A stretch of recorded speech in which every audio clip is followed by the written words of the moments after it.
Mapagpalang araw po kaibigan, ito po inyong kaibigan Jesus, Brother Manny Bautista.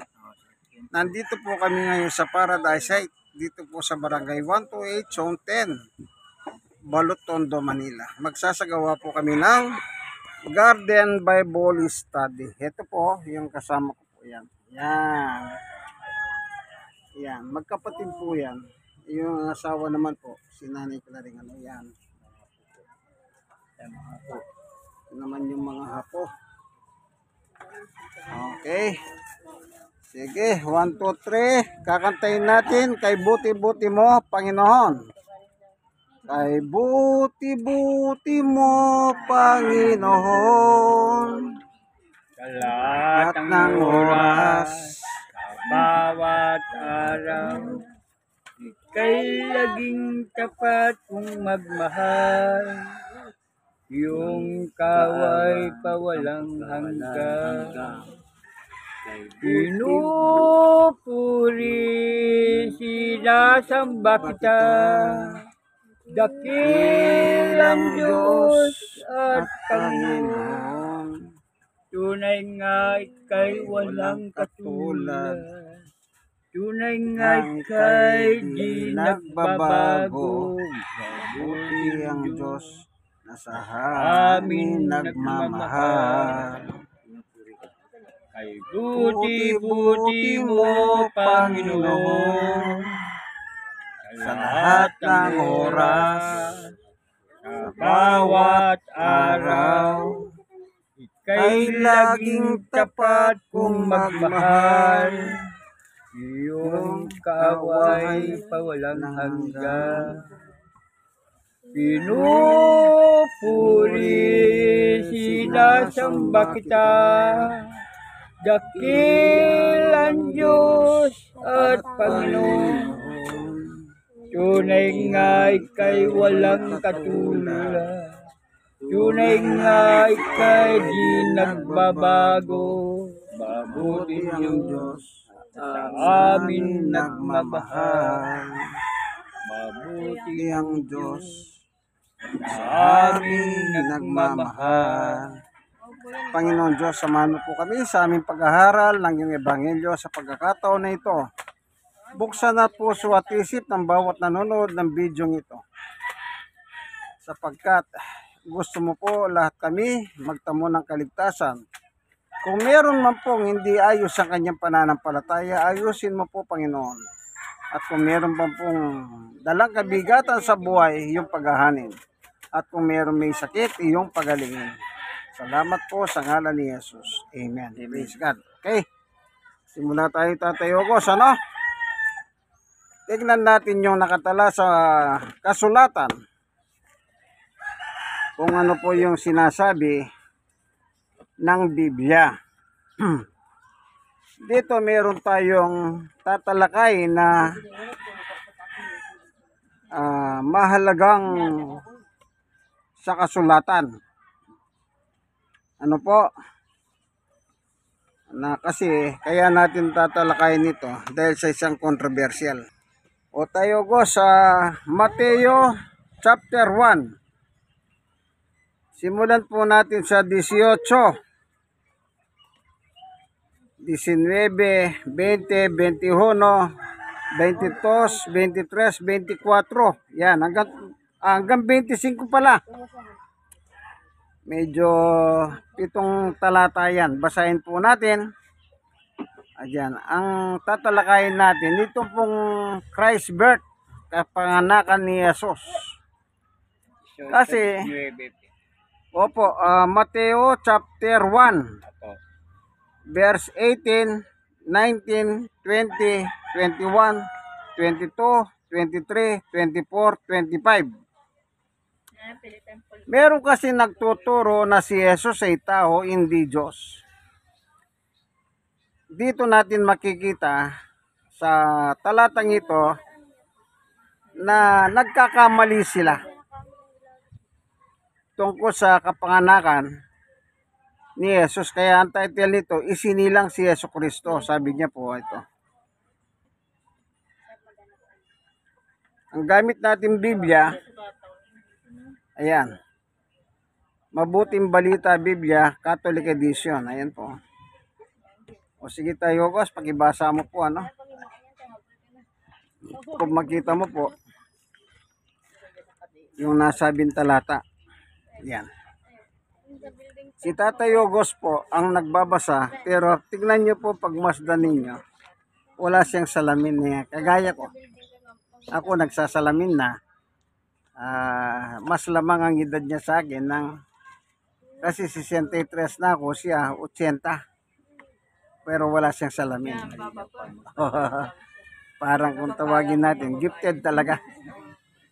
Anong pangalan mo, brother? Mike po. Mike. Si brother Mike po, kapatid ni Tatay Yogos. Yan. Pagibasa mo tayo, Yogos. Pagkabasa. Ako. Tandaan nyo, anuman ipagbawal nyo ito dito Sandali, sa lupa. Tayo Yogos. Tayo Yogos, Mateo chapter 1. Chapter 1 po. Simulan mo yung basa doon sa 18 hanggang 25. Yan.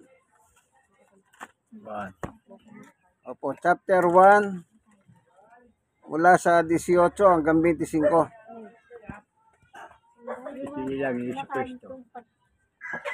Ito ang naganap ng pinanganak si Jesus Kristo. Si Maria ang kanyang ina at si Jose ay nakakatagda ng magpakasal.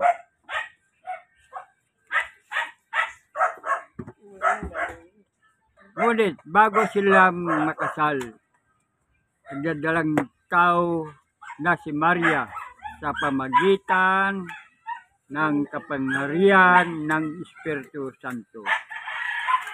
Subalit dahil isang matuwid na tao si Jose, ang kanyang mapapangasawa, at ayon nitong malagay sa kahihiyan si Maria. Binalak niyang hiwalayan si Maria ng palihim. Ngunit habang pinag-iisipan ito ni Jose, nagpakita sa kanya sa panaginip na isang anghel ng Panginoon. Sinabi nito sa kanya, Jose, anak ni David, huwag kang matakot na pakasalan si Maria, sapagkat ang sanggol na dinadala niya ay mula sa Espiritu Santo. Magkisilang siya na isang batang lalaki at Isus ang pinapangalan mo sa sanggol, sapagkat niligtas niya ang kanyang bayan sa kanilang mga kasalanan. Nangyari nga ang lahat ng ito upang matupad ang sinabi ng Panginoon sa pamagitan ng propeta. Naglilihi na isang berhen at nagsisilang isang sanggol na lalaki, at tatawagin ito Emmanuel. Ang kahulugan nito, kasama natin ang Diyos.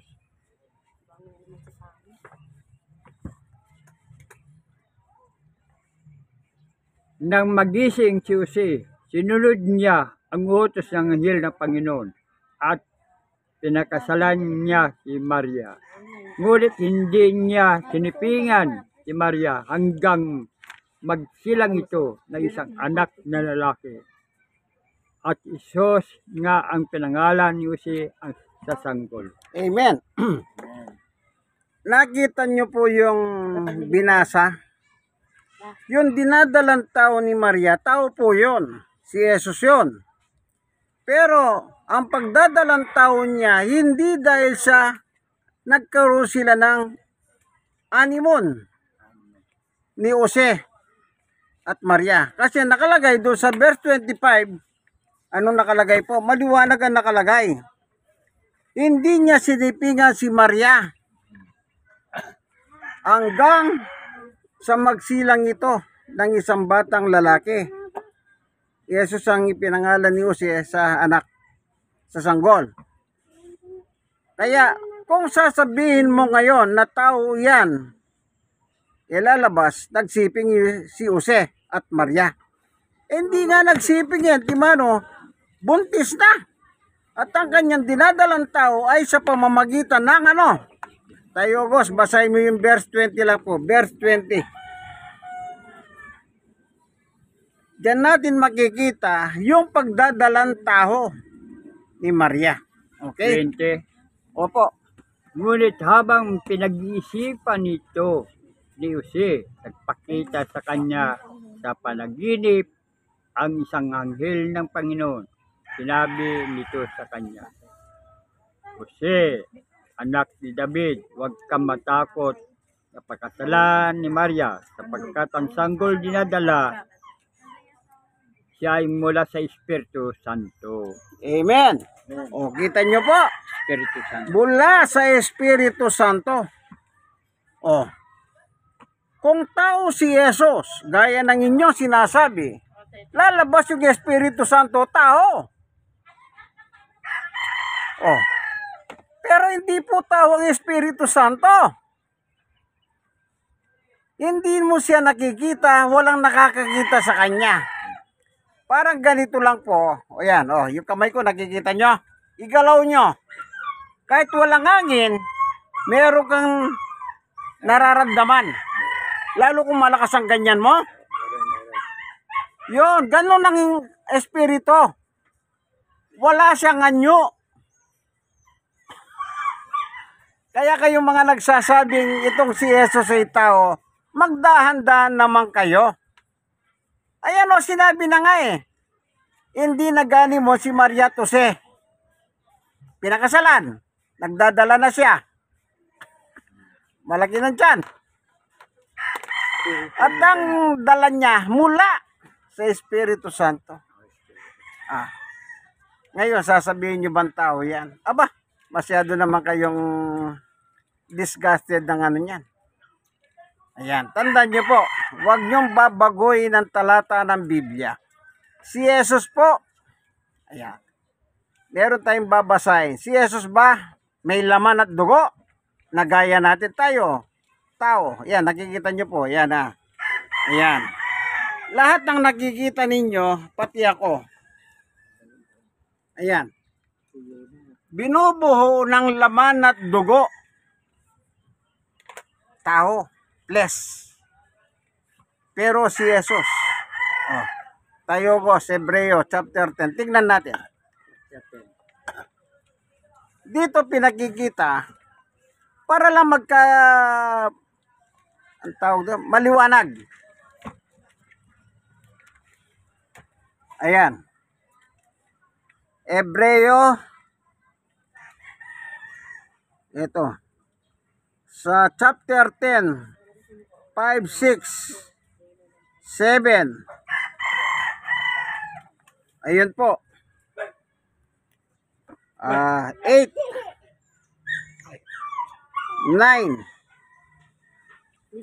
10. Yan. Pagibasa tatayo ko sa Hebreo chapter 10 verse 5, 6, 7, 8, 9, 10. Yan. Kaya hindi tao si Jesus. Kayo naman masyadong malilikot ang utak kung kung ibaba ninyo si Jesus ganun-ganun na lang. Yung founder nga ninyo, tinatawag ninyo siyang anghel. Ang anghel mataas pa sa tao. Di lalabas yung founder nyo, mas mataas pa kay Jesus. Isipin nyo, pinapalagay ninyong anghel ang inyong founder. Pagkatapos si Jesus, pinapalagay ninyo tao. Tao lang. Ipinanganak po sa pamamagitan ng Espiritu Santo, hindi po sa pamamagitan ng similya ng lalaki at ng babae. Yan. Dito natin makikita na si Jesus po nang papuntahin dito sa mundo, sa daigdig ng Diyos, wala po siyang laman at dugo. Ayan, babasahin po ni Tatay Hugos. Para po malinawan tayo. Para malinawan. Ano po? Ayan. O, nakita mo na ba, Tayo Hugos? Nakita na po. Sige, Dahil pagibasa. dyan, nang si Kristo naparito sa daigdig, sinabi niya sa Diyos ang mga pag-alay, pati mga handog at mga hayop na handang sunugin. Hindi mo na ibig sa dambana dalhin. Hindi mo na kinalugdan ang mga handog na sinusunog. At ang mga handog upang pawiin ang kasalanan. Kaya hinahanda mo ang aking katawan upang maging handog. Kaya sinabi ko, ako narito, O Diyos, upang sundin ang iyong kalooban ayon sa sinasabi ng kasulatan tungkol sa akin. Sinabi muna niya, hindi mo ninanais o kinalugdan ng mga alay at handog na hayop, mga handog na sunugin at mga handog dahil sa kasalanan. Kahit ito na handog ayon sa kautusan. Sa kanya dinuktong, ako narito upang sundin ang iyong kalooban. Sa ganitong paraan, nalisngan ng Diyos ang unang handog na pinalitan na handog ni Kristo. Dahil sa sinunod niya ang kalooban ng Diyos, tayo'y ginawang banal si Kristo sa pamagitan ng misanang paghahandog sa kanyang sarili, at yun ay sapat na. Amen. Kita nyo po, napakaliwanag ang nakasulat, ano, yung binasa ni Tatay Yogos. Anong sabi? Kaya tinihanda mo ang aking katawan upang maging handog. Kung hindi lalagyan ng katawan ang anak ng Diyos, ang Kristo, paano siya maihahandog? Sige nga, paano mo ipapako sa krus si Jesus kung wala siyang laman at dugo? Kasi nga po, anak siya ng Diyos. Kung ang Diyos ay Espiritu, Espiritu din ang kanyang anak. Kasi nga, ang nagdadalang tao si Maria sa pamamagitan ng Espiritu Santo. Hindi sa pamamagitan ng laman at dugo o sa pamamagitan ng similya ni Jose at ni Maria dahil sa animon. Hindi. Yon. Nilahan siya ng katawan. Ngayon, maliwanag na. Baka naman nalalabuhan ka pa niyang kaibigan. Magsalamin ka na lang ng mas makapal sa akin. Ano? Isa pa, gusto mo pa bang isang talata? Sige, Pilipos, Tayogos. Tingnan naman natin sa Pilipos. Anong sabi naman ni Apostol Pablo? Kaya po natin inahayos yung ganyang paniwala kasi ipinangangaral lang Yesus sa iba't ibang paraan o sa iba't ibang paniwala. Mas maganda ang paniwala ayon sa nakasulat sa Biblia. Yun ang mahalaga. Kung ano po yung nakasulat, wag na po ninyong pakialaman. Paniwalaan na lang ninyo o tanggapin na lang ninyo. Maliwanag ba, kaibigan? Hindi ako nag-ano sa mga Biblia. Basta nakasulat, naniniwala ako. Ano? Pilipos chapter 2. Verse 5. 6, 7, 8, 9, 10, 11. Yan. Puro mahaba po ngayon ang nababasa natin. Hindi bale, tsaga-tsaga lang. Total, nandito na tayo Di ba? At least, malinawan tayo. Magliwanag. 6, 7, 8, 9, 10, 11. Opo. Hanggang 11 yan, Tatay Yogos. Pilipos chapter 2 Ayan. Si Tatay Yogos, kaya nga sabi ko po sa inyo, ako nakasalamin 63, siya 80, wala salamin. Nakakabasa pa. Kaya pag tinanggal ko yung salamin ko, hirap na akong magbasa. Yung blurred na yung mga letra. Kaya kung mayroong pinagpala sa amin, mas pinagpala siya. Isa na lang matakot. Isa na lang daw pala yung matang gumandar, yung isa pala mandaraya na lang. Talo ako. Kaya binigay sa akin. Dahil, alam niyo po, Oh, sige tatay August. yung katarata. Opo, opo. Makago. O, nakakabulag na yun. May bubog. Buti binigyan pa po ako ng ganito. Oo. Papasalamat ako sa Panginoon Diyos at binigyan akong buhay. Oo. At dito tayo Oo. Talagang biyaya na. lahat. Wala tayong sa kanya lahat. Opo, opo. Tulad po. Ito ko nga makan. Bansang Pilipinas sa kalan. Kaya dalahin ko dito. Sige. Dahil siya lamang ang tanging pag-asa natin. Siya ang kalungan natin. Siya lahat ng Amen. Yan, tama po yung sinasabi ni Tatay August. alam nyo po, paggalang, yung paggalang. May ama tayo dito sa lupa. Ulit, di nyo nakikita ang ama natin sa langit na sumusubaybay sa atin. Amen, amen. Alam nyo, kung basahin nyo mula sa Genesis hanggang sa pahayag. Ako, alam nyo po, brother, sister, di ako nakapag-aral. Lagi 75 binibigay sa akin ng teacher. Ngunit dito, taon, binigyan ako ng buhay na 80. Amen. Amen. Dito, nakita, ako wala na eh.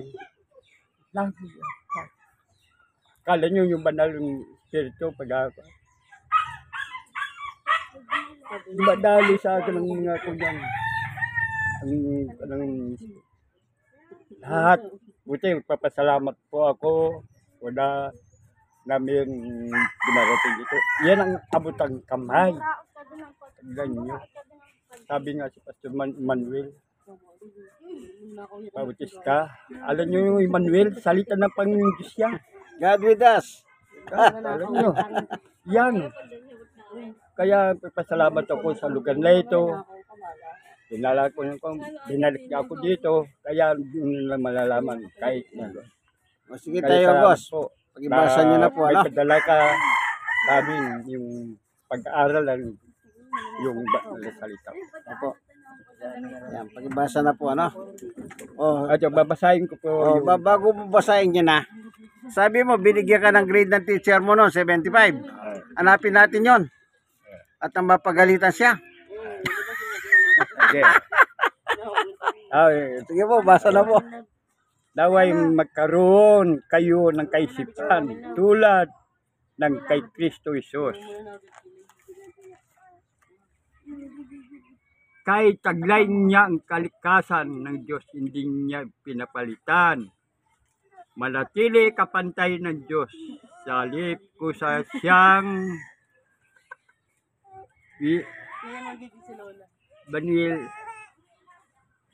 Banitawan ang magiging kapantay ng Diyos. At nabuhay na isang alipin. Ipinanganak siya bilang tao at nang siya'y maging tao, nagkumbaba siya at maging masunuring kanyang kamatayan, maging itong man ay kamatayan sa krus. Dahil dito siya'y lubusan tinaas ang Diyos at binigyan ng pangalan ng higit sa lahat ng pangalan. Sa ngayon, ang pangalan ni Jesus ay luluhod at magpupuri sa lahat na sa langit, sa lupa at sa ilalim ng lupa. Ang lahat ay papahayag na si Kristo ay Panginoon sa kawalahating ang Diyos Ama. Amen. Amen. Nakita nyo po yung binasa ni Tatay August, ano? Ito. Pauulit ko sa kanya. Tatay August, ulitin mo yung verse 10. Verse 10 lang po. Sa ngayon, sa pangalan ni Jesus ay luluhod at magpupuri ang lahat na sa langit sa lupa at sa ilalim ng lupa. Amen. O kita nyo po, Kita ko, lahat luluhod. kami nila Rika, Oh, kalat yung katol nyo, basag-basag pa. kanino? Sa pangalan ni Jesus, Ito, nilagay ko sa kalwalatian ng Diyos. Kung tao yan, eto, tanungin ko kayo, Nakita namin, yung kapwa-tao nyo, pwede nyo ba sambahin yon? Luhuran?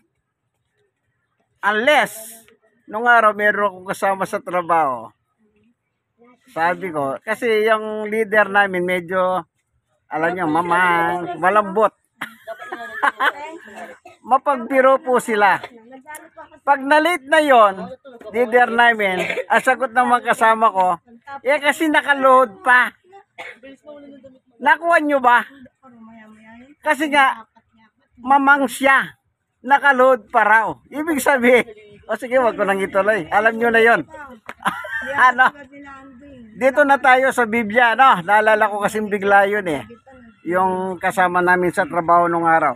Okay. Ang nakalagay dito,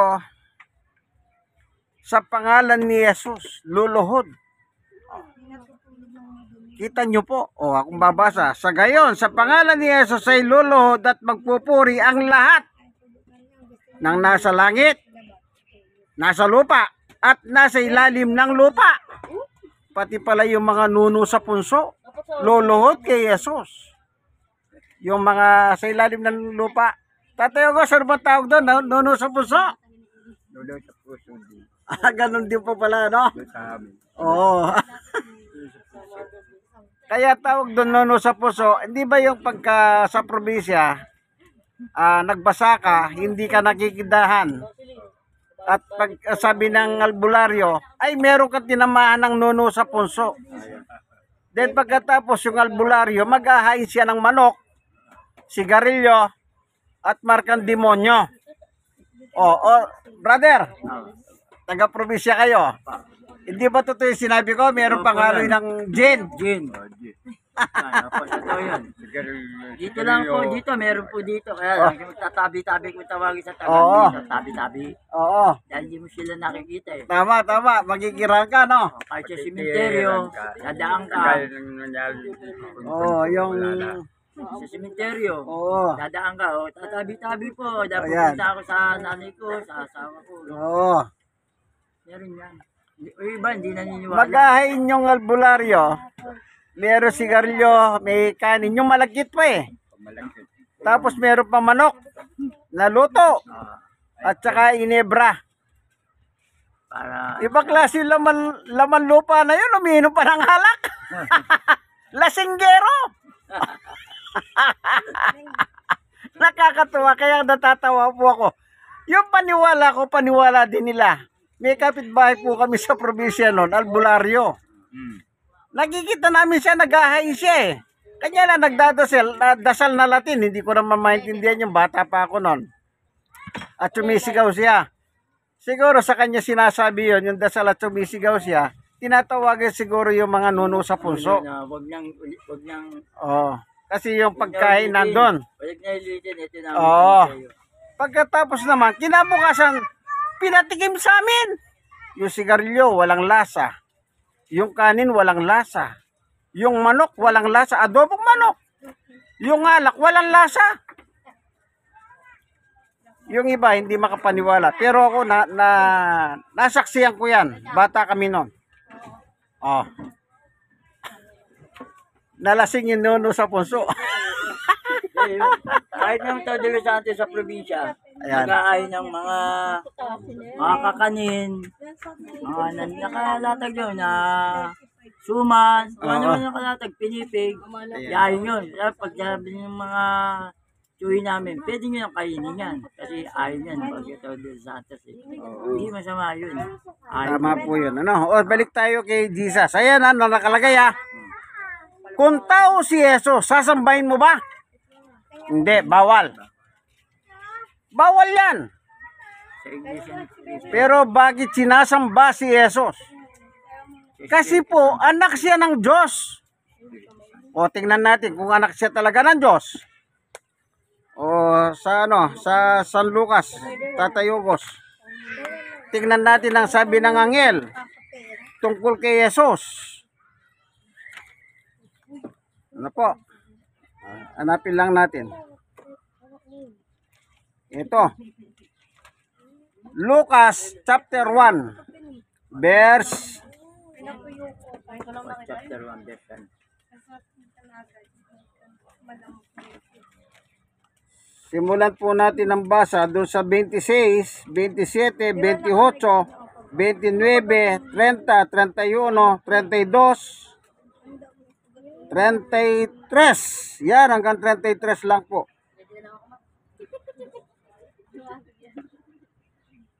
No?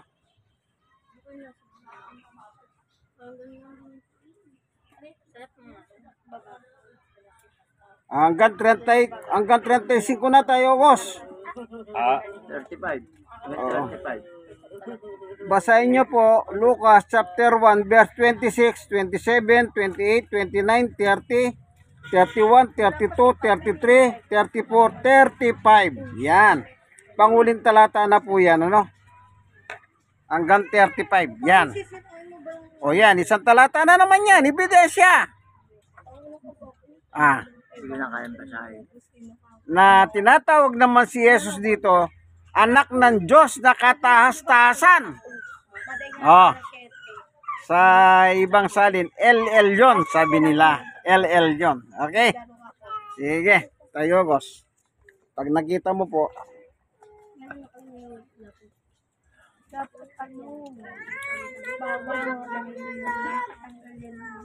yan. Saka na tayo hawit na niya pagkatapos niya.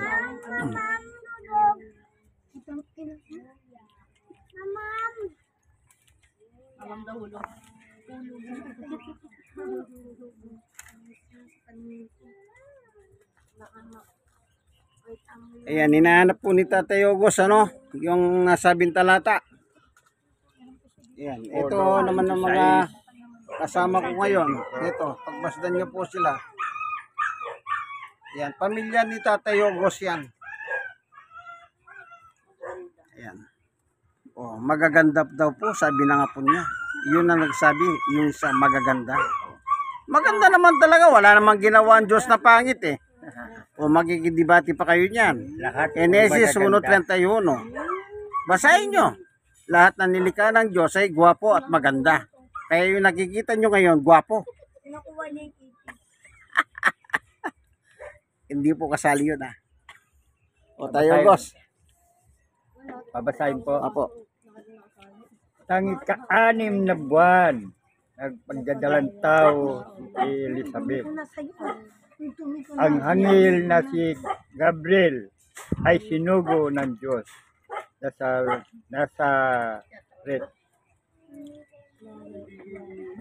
na isang bayan sa Galilea upang kausapin ang isang dalaga na ang pangalan Maria. Siya ay nakadagda ng kasal kay Jose, isang lalaking buhat sa angkan ni David. Lumapit ang anghel sa dalaga at binati ito. Magalak ka, ikaw ay lubos na kinalulugdan ng Diyos. Sumasainyo ang Panginoon. Naguduhan si Maria at sinabi ng anghel at inisip niyang mabuti kung ano ang kahulugan ng ganitong pagbati. Sinabi sa kanya ng anghel, huwag kang matakot.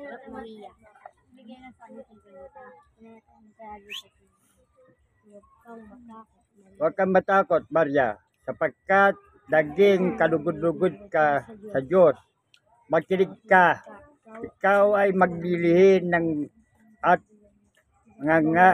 manganganak na isang sanggol na lalaki at siyang papangalan mong Isus. Siya ay magiging dakila at tatawagin ng anak ng katastasan Diyos. Ibinigay na sa kanya ng Panginoon Diyos ang trono ang kanyang ama, sina David, upang maghari ng angkan ni Jacob magpakailanman. Ang kanya. Maghari ang kan Jacob magpakailanman. Ang kanyang paghari ay walang katapusan. Paano Amen. mo Amen. Sige, tuloy niyo po tayo, August. Paano Hanggang mo 5. mangyayari ito ngayon? Ako isang birhen, tanong ni Maria. Sumagot ang anghel, sa iyo ang Espiritu Santo at magpapasilalong ka ng kapangyarihan ng katastasan Diyos. Dahil dito ay sinilang mo, banal na tatawaging anak ng Diyos. Amen. Yan, ang Amen. ganyan lang po. So, maliwanag po ang isinilang ni Maria, anak ng kataas-taasang Diyos. At anong tawag? Banal. Oh. Tao ba yan? Lahat ng tao nagkasala. Pero si Jesus walang kasalanan, banal siya. Kasi nga anak siya ng kataas-taasang Diyos, kaya hindi siya tao. Kundi nagkatawan tao siya. Sa Hebreo, pinakita ng talata kanina, nilahanan siyang katawan. Ano yung katawan? Upang iandog sa kasalanan natin. Kaibigan, kung hindi mo pa sinusukong buhay mo kay Jesus, ginawa na niya kanyang tungkulin. Iniandog na niya kanyang katawan. Para sa katubusan ng ating kasalanan, ang gagawin na lang natin ay tanggapin si Jesus. Isuko ang buhay natin kay Kristo. Kasi si Jesus ang pinadala dito. Hindi yung santo, hindi yung mga santa. Kaya walang kinalaman ng santo at santa dito. Ang may kinalaman dito, ang Diyos at ang kanyang anak na si Yesu Kristo. Pag sinuko mo ang buhay mo kay Jesus, garantisado kaibigan, sabi ni Jesus, I am the way, the truth, and the life. Ako ang dahan ng katotohanan at ang buhay. Walang makakapunta sa aking Ama kundi sa pamamagitan ko. Kaibigan, panahon na po ng pagsuko. Hindi na panahon ng patigas-tigas ang ulo. Na patigas-tigas ang dibdib parang siga. Wala nang siga-siga ngayon. Kailangan po lahat tayo maging mabait sa harapan ng Diyos. Amen po ba? Amen. Salamat po Panginoon Diyos sa iyong pagtutuwid sa amin, pagtuturo. At kung sakali may mga taong nanonood ng video ito, buksan ng puso at isip, kung hindi man po sila angkop pa sa pananampalatayang biblical, isahayos mo po sila sa ngalan ni Jesus. Amen. Amen. Okay, awit naman tayo. Diyos ay pag-ibig. Mabuting bagay po, inadugan ng awit ng Diyos. Bakit? Diyos yan eh. Kaya kung yung meron ka lang minamahal may nililigawan ka pinapaganda mo pa yung awit mo. Nanliligaw ka lang. Di mas lalong dapat andugan ng awit ang Diyos. Bakit? Diyos nga po yan. Yan. Tayo Gos, yung ating kodiko. Kodiko. Parang eskwela, nangongodiko pa. Di bali po. Di naman eskwela ito no? Yan. Diyos ay pag-ibig. Ang kodiko.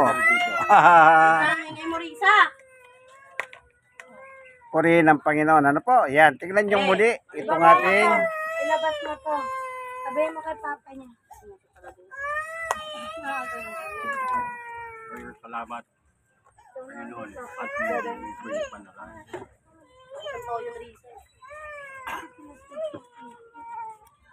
Okay. 1, 2, 3. Pag-ibig ang siyang pumukaw sa ating puso, kaluluwa, at siyang nagdulot sa ating buhay ng gintong aral at pag-asa. Pag-ibig ang siyang muklo dati, di mapapawi kailan pa man sa puso't jiwa. Tayo isa lamang kahit na tayo'y Magkawalay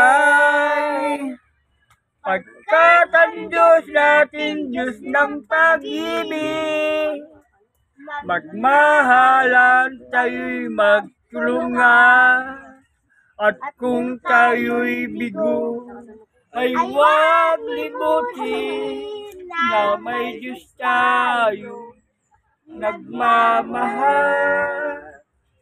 Sikap sa ating pagsuyo, ating ikalat sa buong mundo.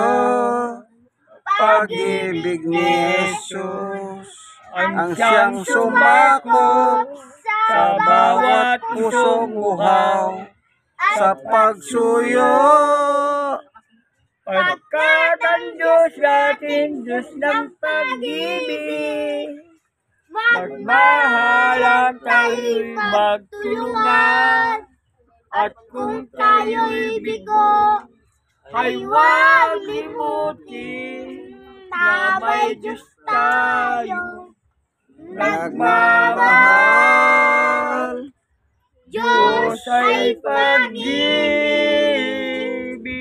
Maraming po salamat muli, Panginoon Diyos, sa katotohanan na reveal mo po sa amin. Salamat, pinakain mo naman po kami ng aming pagkain pangkaluluwa. Salamat po, bagamat kami po ay medyo sintonado, pero ang totoo niyan, ang awit na yun ay bukal sa aming puso upang ikaw po ay maparangalan sa pamamagitan ng aming tinig. Purihin ka, Panginoon. Salamat po. Ito po ang aming kahilingan at kahilingan.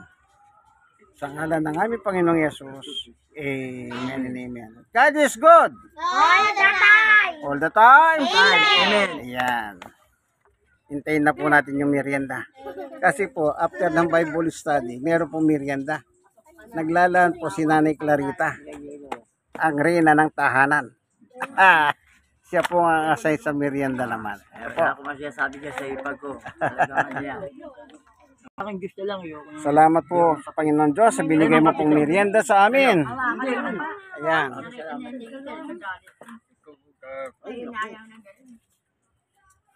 Bless mo po itong aming merienda Ayun po. para sa aming kalakasan physically. Salamat po sa ngalan ng aming Panginoong Yesus. Amen. Bye-bye po. Garden Bible Study. Ano po? Like. Share na share. Kayong mga nasharean, mag-share din po kayo. God bless us all po. Bye-bye.